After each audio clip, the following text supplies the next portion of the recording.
Fala galera, professor Tom aqui de volta com vocês para a gente trabalhar, seguir o nosso estudo da interpretação textual e hoje o assunto é texto e interpretação textual. O que será que isso quer dizer? Vamos conhecer todas as particularidades para explicar esse assunto certinho para você.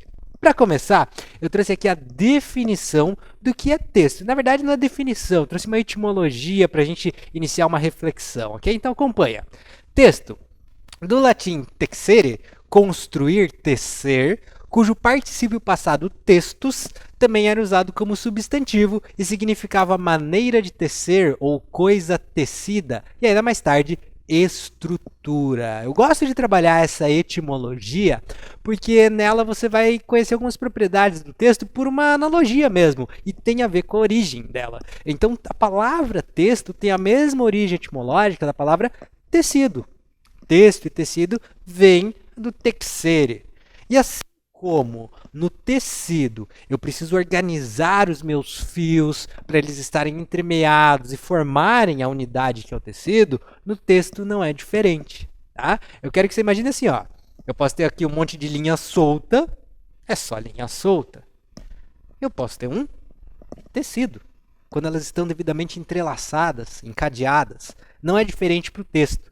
Se eu colocar um monte de frases em ordem ou só um monte de palavras juntas, não necessariamente elas vão formar um texto. O texto, ele precisa que estes elementos, as minhas linhas, as minhas frases, estejam encadeadas, relacionadas de uma forma a criar uma unidade maior, que para a linha de fio é um tecido e que para as palavras e frases vai formar um texto, essa unidade de significado. Guarda essa analogia na sua cabeça, eu vou voltar bastante para ela. Mas vamos agora então de fato ao conceito. O que é um texto?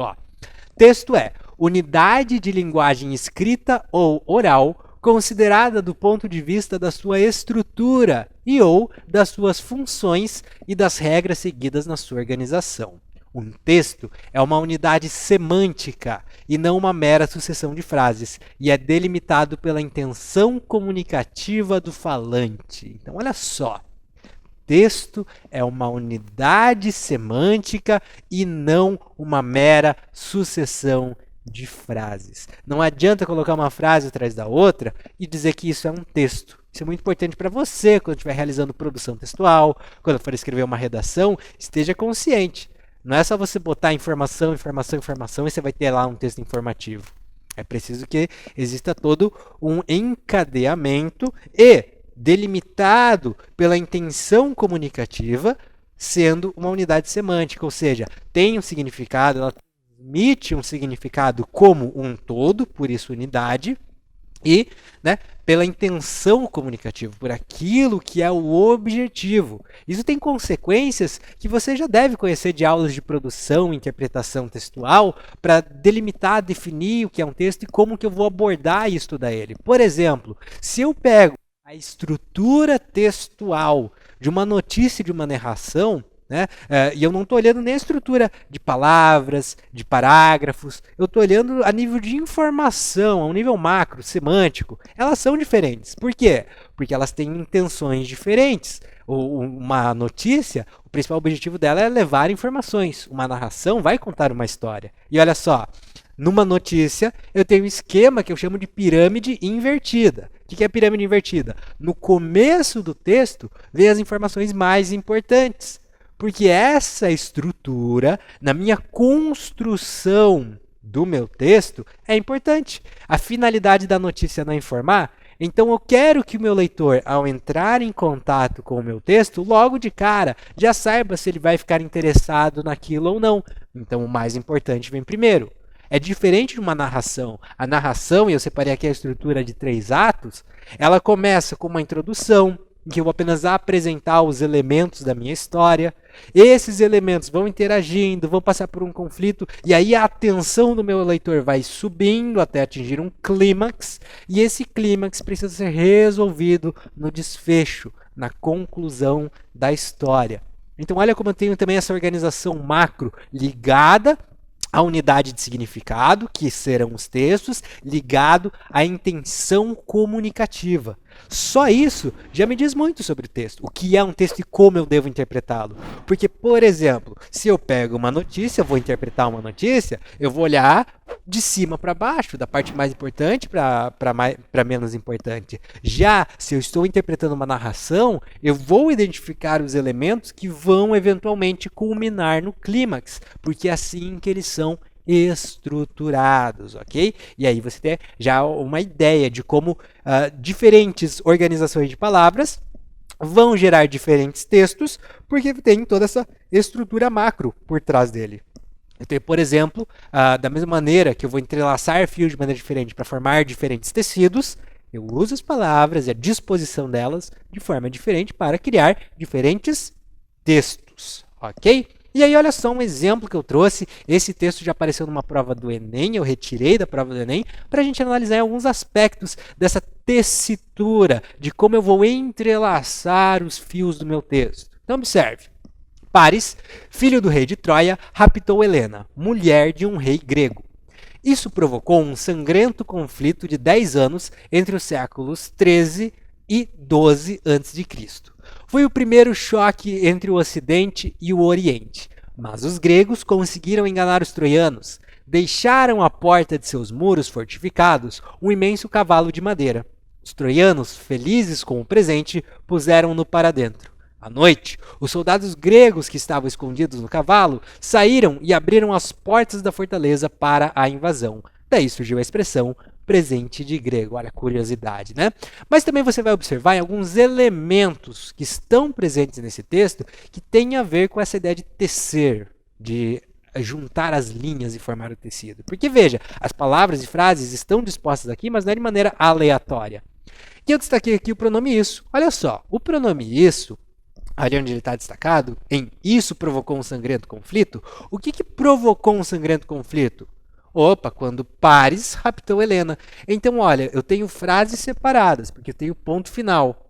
Mas o meu pronome isso está juntando a segunda frase com a primeira. Entrelacei as informações. Observe outro elemento. Seus muros. Muros de quem? Ó, dos gregos. Então, os gregos conseguiram enganar os troianos. Ponto final, acabou a frase. Na próxima frase, deixaram a porta dos seus muros fortificados, no caso dos troianos, então, né? Veja que este pronome também liga esta frase com a frase anterior. Ela vai entrelaçando o meu texto. Vamos ver mais uma? Impuseram-no para dentro. O que foi posto para dentro? O cavalo de madeira imenso, lá da frase anterior. Da mesma frase, o presente. Então, esse pronome também está ligando este momento do texto com momentos anteriores. Vê como o sentido, o significado vai, de fato, se entrelaçando. Né? Eu tenho aqui o pronome relativo que está retomando os soldados gregos, também faço essa ligação. Eu tenho aqui, ó, foi o primeiro choque. Eu comecei a frase com foi o primeiro choque. Só que uma frase que começa foi o primeiro choque, ela está fazendo referência ao momento anterior, ela está se entrelaçando. O que foi o primeiro choque? Com um sangrento conflito de 10 anos. Outra, mas. Esse mas também faz ligação, porque esse mas está indicando que o que eu vou dizer agora é contraditório, é oposto ao que foi dito anteriormente. Então, o mas está ligando uma frase com a outra. O presente. Quando eu falo o presente, qual que foi o presente? O imenso cavalo de madeira, também relacionando termos. Então perceba que um texto bem construído, um texto verdadeiro, ele tem bem aquela ideia do tecido. As palavras, as frases, elas vão se entrelaçando, fazendo referência a termos anteriores, ligando partes separadas, e é isso que vai gerar no todo uma unidade semântica, uma unidade de significado. E isso é um texto de verdade. Não é só um monte de palavras amontoadas, ok? Então, olha só. Tem aqui ainda o daí, né? Que também ele faz essa ligação entre os termos.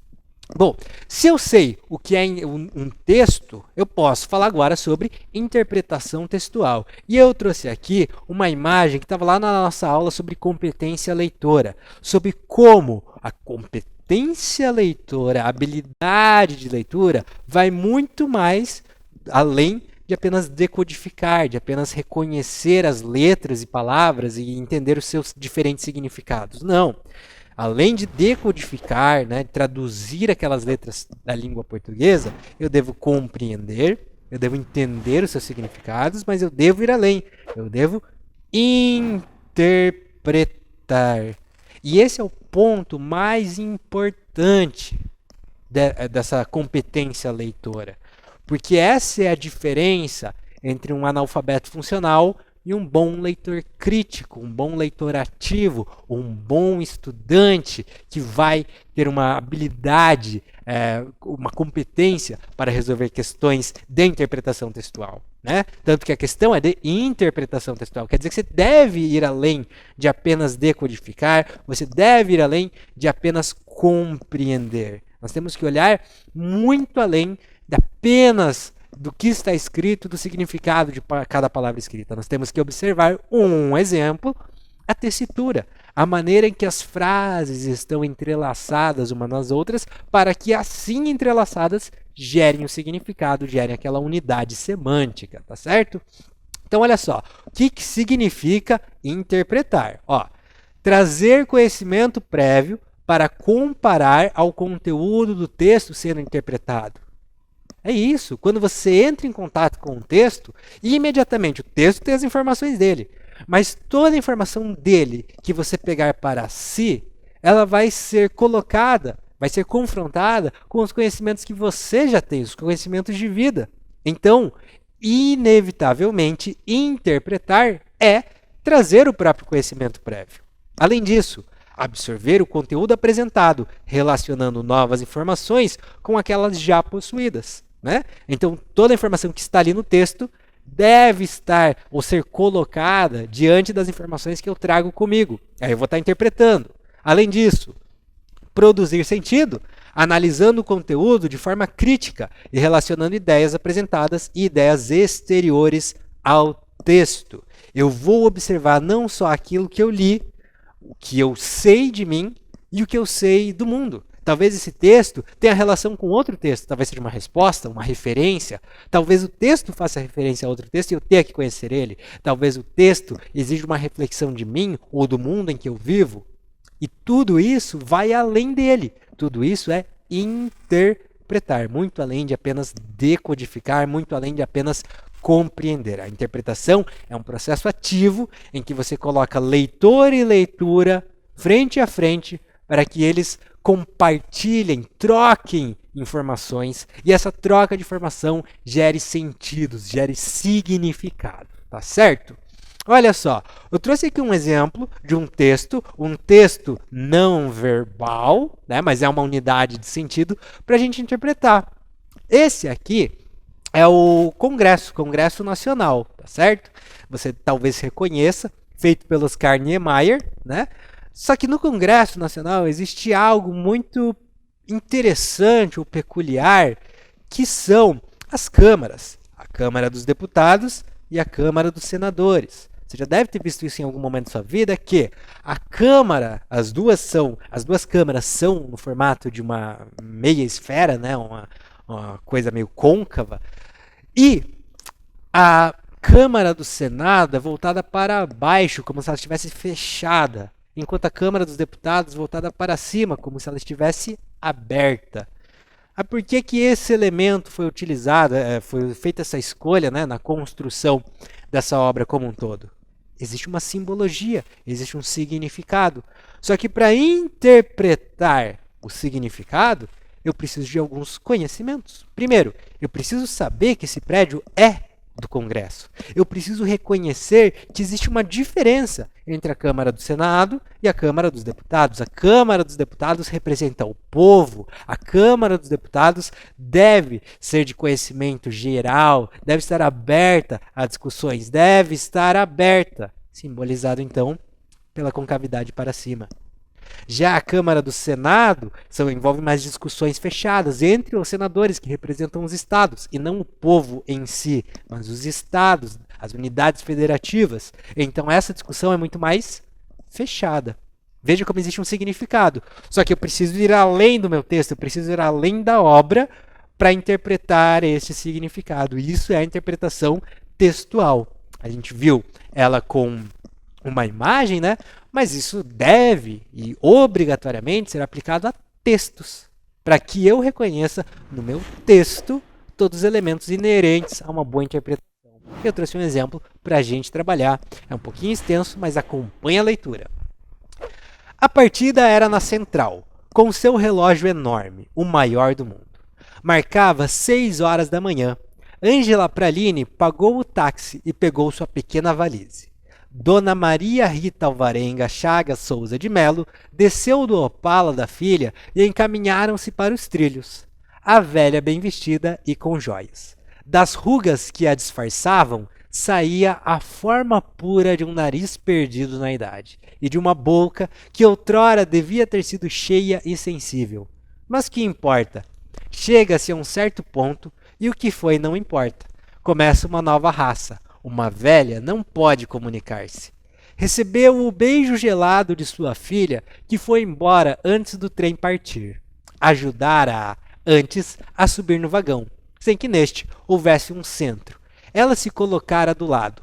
Quando a locomotiva se pôs em movimento, surpreendeu-se um pouco. Não esperava que o trem seguisse nessa direção e sentara-se de costas para o caminho. Ângela Praline percebeu-lhe o movimento e perguntou: "A senhora deseja trocar de lugar comigo?" Dona Maria Rita se espantou com a delicadeza. Disse que não, obrigada. Para ela dava no mesmo. Mas parecia ter se perturbado. Passou a mão sobre o camafeu filigranado de ouro, espetado no peito. Passou a mão pelo broche. Tirou-a, levou-a ao chapéu de feltro com uma rosa de pano. Retirou-a seca. Ofendida? Perguntou afinal a Ângela Praline: "É por causa de mim que a senhora deseja trocar de lugar?"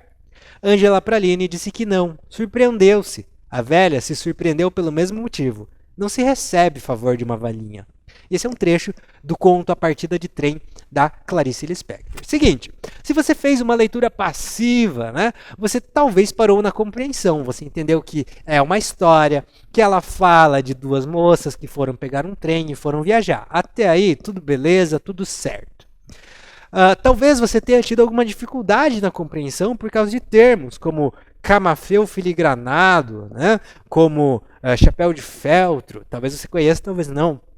Mas eu não quero nem focar nesses aspectos de decodificação e de compreensão. Eu quero saber o quanto você conseguiu interpretar, o quanto você conseguiu retirar sentido por trás das palavras. Existem algumas coisas que são mais fáceis de você ter percebido, algumas que talvez sejam mais discretas, mas eu vou ir comentando com você para você ver o seu nível de interpretação, o quanto talvez você já estivesse acostumado pelo conhecimento prévio que você traz a essas situações e o quanto é uma particularidade que você não percebeu ou deixou passar despercebido porque não é um processo de interpretação que você estava acostumado a atentar-se, a prestar atenção. Então vamos verificar tudo de sentido, de significado que pode ser extraído desse trecho do conto. Vamos lá. Começa ali, ó. A partida era na Central com seu relógio enorme, o maior do mundo. Marcava 6 horas da manhã. Até aí, tudo bem tranquilo, eu vou interpretar as palavras como é o que elas dizem, né? O fato de ser numa estação central, um relógio enorme, o fato de ser 6 horas da manhã, até aí não me diz nada muito além do que as próprias palavras. Tudo bem. E aí eu começo a apresentação das personagens. Observe. Ângela Praline pagou o táxi e pegou sua pequena valise. Dona Maria Rita Alvarenga Chagas Souza de Melo desceu do Opala da filha e encaminharam-se para os trilhos. Para aí. Você conseguiu observar já uma caracterização das personagens? Algo que só desse trecho você consiga deduzir, interpretar? Bom, vamos ver? Primeiro, o modo como elas chegaram, né? Ângela Praline ali pagou o táxi e pegou sua pequena valise, sua pequena mala. Então, me dá a ideia de que ela é independente, talvez... É difícil dizer com certeza, mas eu poderia deixar ali no ar que é possível que ela seja uma pessoa solteira, né? Já que ela pegou um táxi, né? Um pouquinho mais independente, enquanto a outra personagem desceu do Opala da filha. Então ela já tem uma filha, existe uma relação entre ela, né? Ela é uma mãe. Tem um Opala que no tempo do texto era um indicativo de classe social, e mesmo que você não reparasse ou não soubesse o indicativo do Opala, veja como eu estou trazendo conhecimento de mundo para o texto, o nome dela é Dona Maria Rita Alvarenga Chagas Souza de Melo. E aí você tem que, talvez, para interpretar só o nome, ter um pouquinho de conhecimento do Brasil. Mas no Brasil, por tradição, esses nomes compridos com muitos sobrenomes, veja que ela é Rita Alvarenga Chagas Souza de Melo, 5 sobrenomes, é típico das classes associadas à nobreza. Então é muito possível que eu esteja falando de uma personagem que tem algum histórico de família, né, que tem raízes, que tem títulos, ou estava em um contexto de nobreza quando veio ao Brasil, quando chegou no Brasil e no contexto brasileiro, está numa classe social superior. Veja só isso. Será que você tinha conseguido extrair isso só desse trecho? Mas tudo isso é interpretar, é você trazer esse conhecimento junto com as informações que ali foram trazidas, né? Mas beleza, olha lá. A velha, bem vestida e com joias.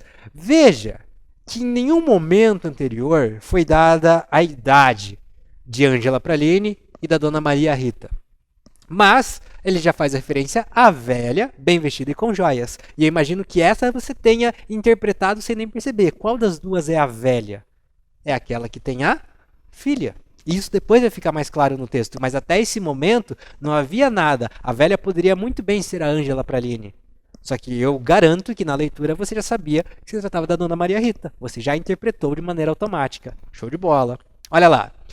Está descrevendo então a Dona Maria Rita. Das rugas que a disfarçavam, saía a forma pura de um nariz perdido na idade e de uma boca que outrora devia ter sido cheia e sensível. Veja que quando a autora usa esta descrição para falar da personagem, ela já evidencia alguns pontos, acentua alguns pontos. Então, não só, de fato, a Dona Maria Rita é de idade avançada, ela já tem isso bem evidente em suas marcas, né? Em seu rosto, na sua expressão. O nariz perdido na idade, as rugas, a boca que deveria ter sido cheia e sensível. Então eu sei que ela já está numa idade avançada o suficiente para que esses sinais físicos se manifestem. Opa, já consigo deduzir, sem que tenha sido dito de maneira explícita, uma faixa etária para essa personagem, né? Vamos adiante. Mas que importa? Chega-se a um certo ponto e o que foi não importa. De novo, uma marca que está evidenciando pelo seu contexto, pelo seu significado, a idade avançada da personagem, né? Se você fala assim, ó, que chega-se a um certo ponto que o que foi não importa, é porque você já tem muita história, e é muita história mesmo, muito passado, e esse passado já nem é mais tão relevante, né? Começa uma nova raça. Uma velha não pode comunicar-se. Veja que aí eu já estou trazendo, inclusive, informações a respeito da nossa sociedade. Né? A nossa sociedade tem muito esta questão de ver os idosos como pessoas menos hábeis, menos aptas à convivência. Então, quando fala que uma velha não pode comunicar-se, diz muito sobre o contexto maior de onde esse texto está inserido, da sociedade que ele está refletindo e das próprias ideias, né, dos personagens e dos autores. Recebeu o beijo gelado de sua filha, que foi embora antes do trem partir. Aí já conseguimos saber, inclusive, a relação entre a Dona Maria Rita e a sua filha. Sabemos que elas talvez não sejam tão próximas, possivelmente por causa da idade avançada da nossa personagem. Né? Quando eu falo assim, ó, recebeu o beijo gelado de sua filha, já dá uma sensação de menos emoção, menos proximidade, afetividade. Mas principalmente, ó, que foi embora antes do trem partir. A informação escrita ali é que antes do trem partir ela foi embora. Mas o que você pode deduzir, o que você pode interpretar? Bom, se a filha não esperou nem que o trem partisse para ver a sua mãe indo, realmente elas já devem estar numa situação de afastamento.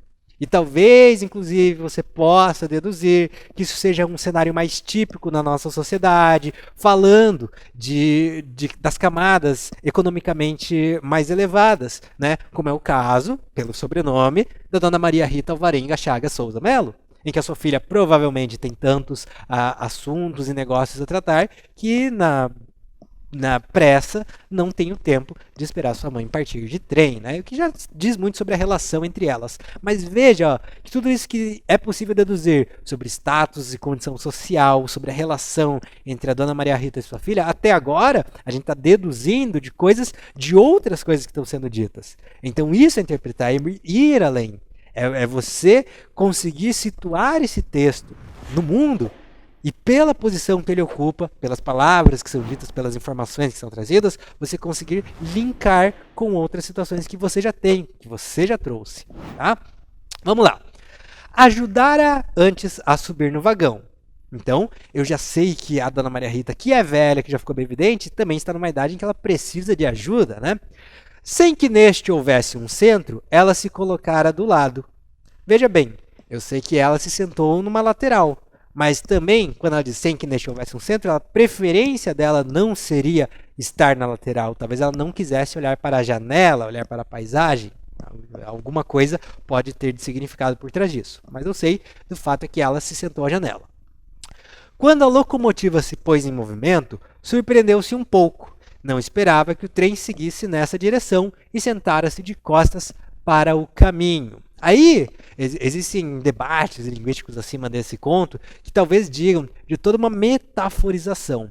Porque, veja bem, eu tenho agora no meu trem duas personagens, uma é a Ângela, a outra é a Dona Maria, uma é de idade jovem, provavelmente sem muitos laços familiares, porque chegou de táxi. Eu tenho a Dona Maria, que tem toda uma família, toda uma história, todo um passado. E, inclusive, eu disse, né, que ela já é uma nova raça, porque chega-se a um certo ponto que o que foi não importa.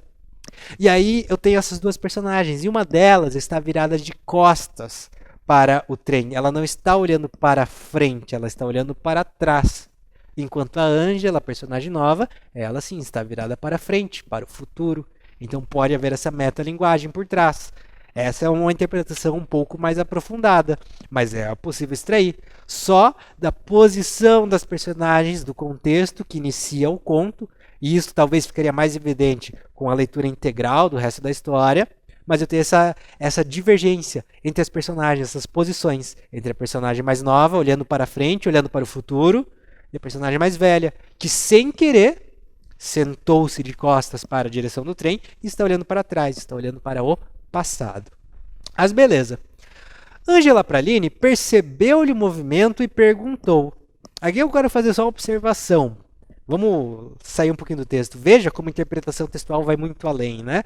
A Ângela, quando olhou o movimento de surpresa da Ângela no início do movimento do trem, já conseguiu interpretar o espanto, conseguiu interpretar que talvez a Dona Maria não esperasse que ela estaria virada de costas. Né? Então aí eu tenho a Ângela, personagem, fazendo a interpretação do movimento da Dona Maria. Mas beleza. Quando ela percebeu isso, perguntou: a senhora deseja trocar de lugar comigo? Então ofereceu, né? Já que percebeu que ela aparentemente não queria. E Dona Maria Rita se espantou com a delicadeza. Disse que não, obrigada. Para ela dava no mesmo. Veja, quando a autora diz que ela se espantou com a delicadeza, quer dizer que a nossa personagem não está acostumada a ser tratada com delicadeza. O que é engraçado se você pensa que eu já fiz uma configuração pelo nome, pelo opala, e mais tarde no texto falar de um camafeu filigranado de ouro, uma joia de muito preciosa, que ela é de uma classe de respeito, algum status ela carrega, e mesmo assim não é acostumada com delicadeza, né? Ela se espantou com delicadeza. Disse que não, obrigada, para ela dava no mesmo, mas parecia ter se perturbado. Passou a mão sobre o camafeu filigranado de ouro, espetado no peito, passou a mão pelo broche, tirou a mão, levantou-a ao chapéu com uma rosa de pano e retirou-a. Então, olha só, agora eu dei só uma descrição de movimentos, mas entenda, e de fato já havia a confirmação, parecia ter se perturbado e fez vários gestos de quem está incomodado, de quem está inquieto, certo? Ofendida, talvez? Perguntou afinal a Ângela Praline. É por causa de mim que a senhorita deseja trocar de lugar? E olha só como aí houve uma situação de interpretação também. Porque quando a Ângela pergunta se ela deseja trocar de lugar, de fato as duas entendem que a Dona Maria deu um sinal de espanto, que ela não queria estar virada de costas e que talvez quisesse trocar de lugar. Mas aí, depois, a Dona Maria considera outra hipótese. Será que ela ofereceu para trocar de lugar porque ela quer trocar de lugar comigo? Ela quer ficar de costas? É uma possibilidade também, que até então havia sido ignorada, até então não havia sido interpretada pelas duas personagens. E aí, é por causa de mim que a senhora deseja trocar de lugar?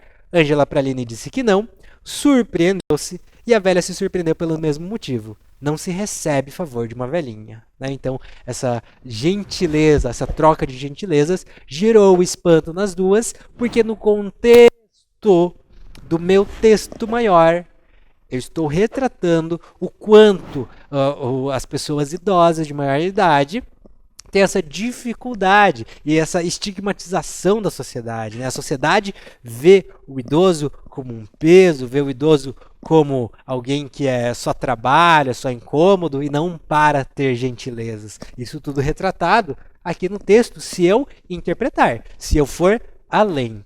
E aí? Tinha observado tudo isso na primeira leitura? Conseguiu identificar todos esses diferentes significados que nós podemos interpretar?